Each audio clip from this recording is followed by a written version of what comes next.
gabadheeda orod guriga aad Abinte aade. hoo gabadheeda kunkaan nacnac ku soo gado Haye jaaw aabe. jaaw gabadheeda Aamin way sanduuq furtay hawarta daare dhaqda aabaheed buuno duwa war naga tag waridka alacda war soo gal gambar waa kan aniga waaba ikanaaye dheeman dhal abaardiya abaabuu dhahaysaa baba shaawiyo tawananisi adooge barabar waaye iPhone wata lawa baqwa yaa lama oday ma qabtaa ha aabe lawaad iPhone wata xagaas taanya kunkaan isu siinac soo gado idhay haddaan dhinto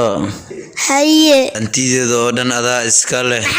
maxaa tiri waaba xanuunkaaga ku maqnaay maxaa tiri igu soo celi hantideeda oo dhan adiga qaado jannadii firdaws Allah ka waraabi caaji waa u maleynaa jaceelkeena caaji ii dile weli maana dhiman be dhimo jannada ma galaysa jannada dagawa naarta ku jirtaa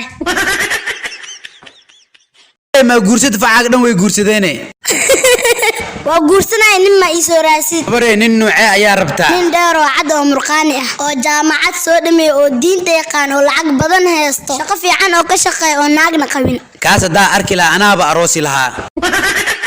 gabar aad u qurux badan ayaa su'aal la weydiiyay weligaa ma aragtay wax ka qurux badan waxay ugu jawaabtay waxa iga qurux badan xubinta taranka ragga waxa lagu dhahay baalkaas fanaxda leh saakaaga qurux badan yahay waxay ugu jawaabtay waxaan u labisto iskuna carfiyo oo aan isku xoreeyo waa asiga dartiis arnaagaheena dhib badanaa